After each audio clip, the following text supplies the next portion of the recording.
How to deal with a stubborn ex.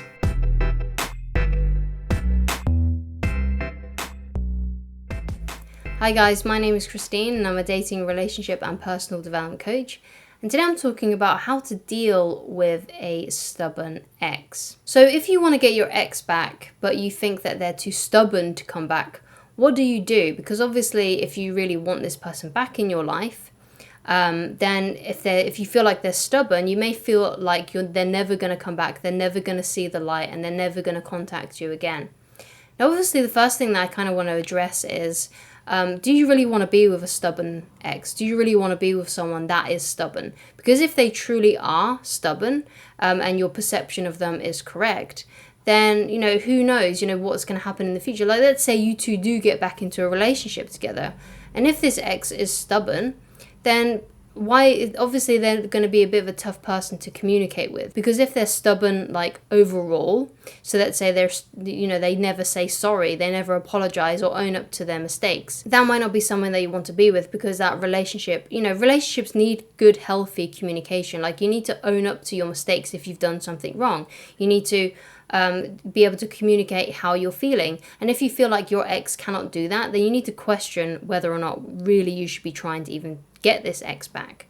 And obviously it might be the case of you just feel like your ex is stubborn about coming back. That's literally the only thing that they're stubborn about. So in that kind of circumstance, how can you reattract them? How can you get this stubborn ex back into your life? So the first one is to obviously be more distant than what they are.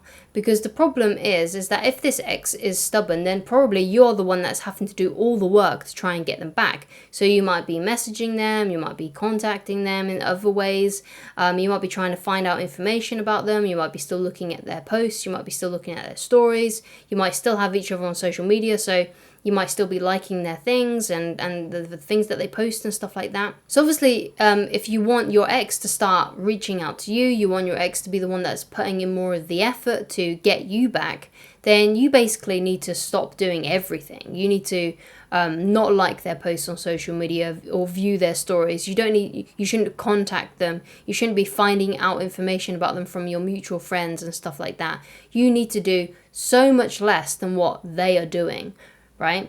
So it might be the case that your ex is doing nothing, like they might not be looking at your stuff, they might not be contacting you. So basically you need to match and mirror what they're doing in that kind of circumstance. Like, you need to stop doing literally everything and not give them any attention whatsoever. If you're enjoying the video so far, then please leave a like on it and please do subscribe if you haven't done so already. And if there's anything you'd like me to discuss in a future video, then please leave it down in the comments, or if you have any tips and advice yourself. Thank you so much. So the next thing for you to do is to achieve your dreams and goals that your ex knows about.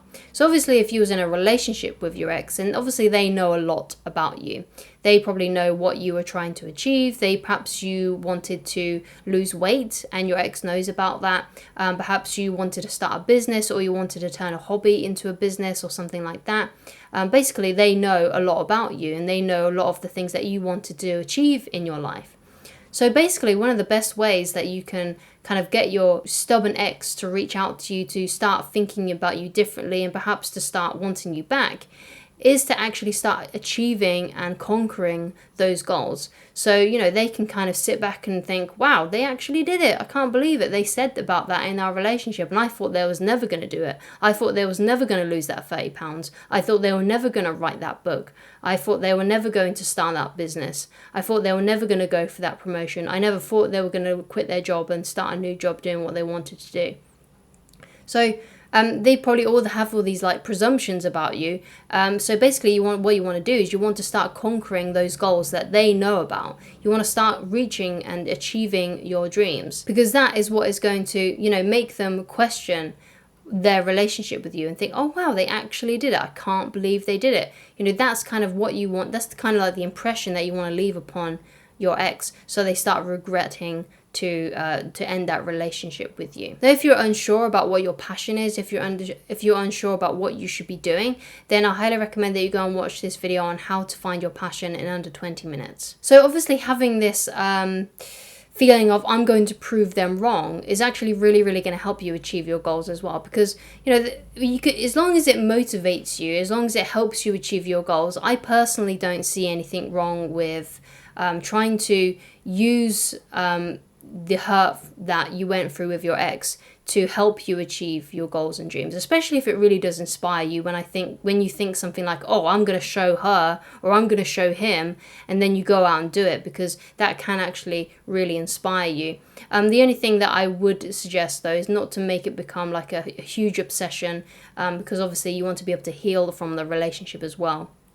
So being able to use that as like motivation and fuel is really good, but obviously don't let it consume you. Don't let it be the thing that you're always thinking about. Like you're just like kind of like repeating to yourself in your head, you know, oh, I'm going to do this to get back at my ex.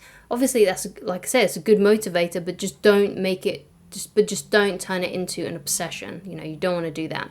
But again, you know, if it motivates you, it motivates you. So use it if you have to, and use it when you need to, especially on those days when you feel like really unmotivated to tackle your goals and dreams. So obviously you want to heal from the relationship as well, and the best way that I personally have healed from past relationships is kind of doing a bit of retrospection, which is basically like looking back on the relationship, figuring out what went wrong, how you can stop that kind of thing from happening in the future, learning from the mistakes that you made, probably also noticing like, okay, well, in this ex, they did this, they did that, I didn't like that.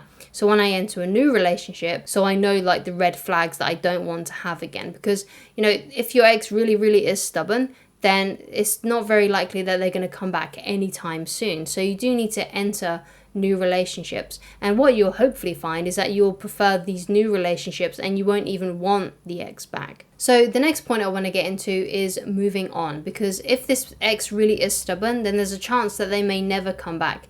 And when you have a breakup with someone, you kind of have to assume that the relationship is never going to mend and you're never going to get back together. You need to assume that, because if you don't assume that, then you're probably going to be obsessing over the relationship, you're going to be trying to force things. So it's better to start healing and moving on pretty much immediately after the breakup.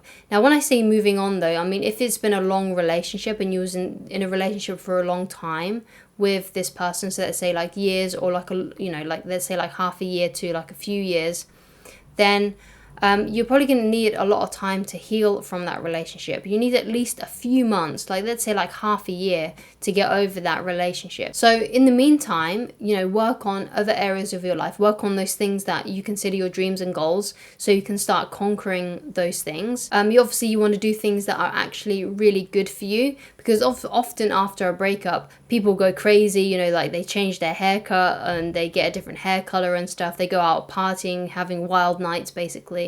And often, usually, those kinds of things lead to a lot of regret. Often people go into rebound relationships as well after a breakup.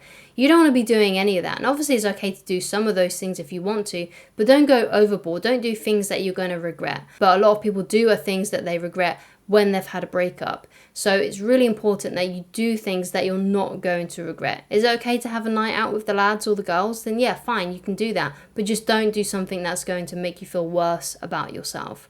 Do things that make you feel good about yourself, that make you feel empowered. Not things that make you feel good in the moment, but then like a few hours later or the next day or the next week, you start regretting and cringing at yourself. So don't do anything cringy. Don't do anything that's going to make you feel bad about yourself. Do things that are empowering for you.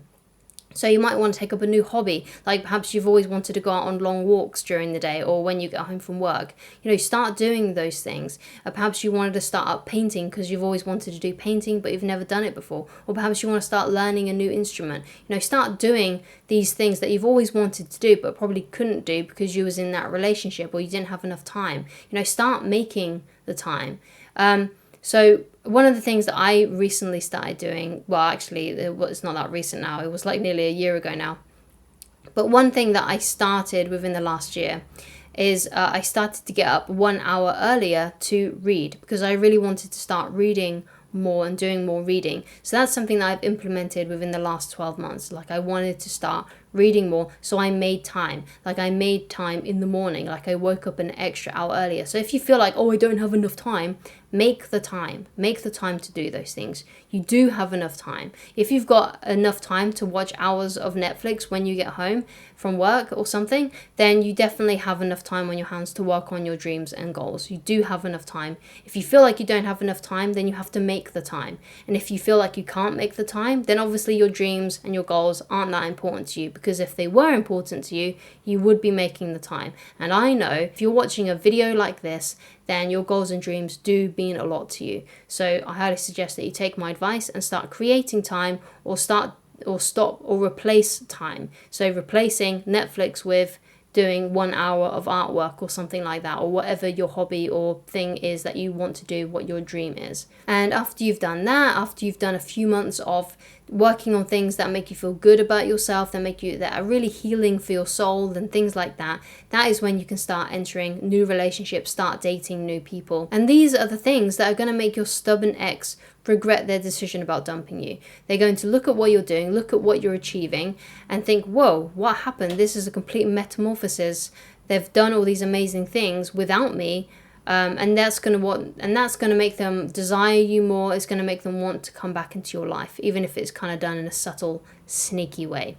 So I hope you enjoyed this video. If you would like coaching with me, then please go to www.christineloveridge.com. Thank you so much for watching, and I shall talk to you again very soon. Goodbye, guys.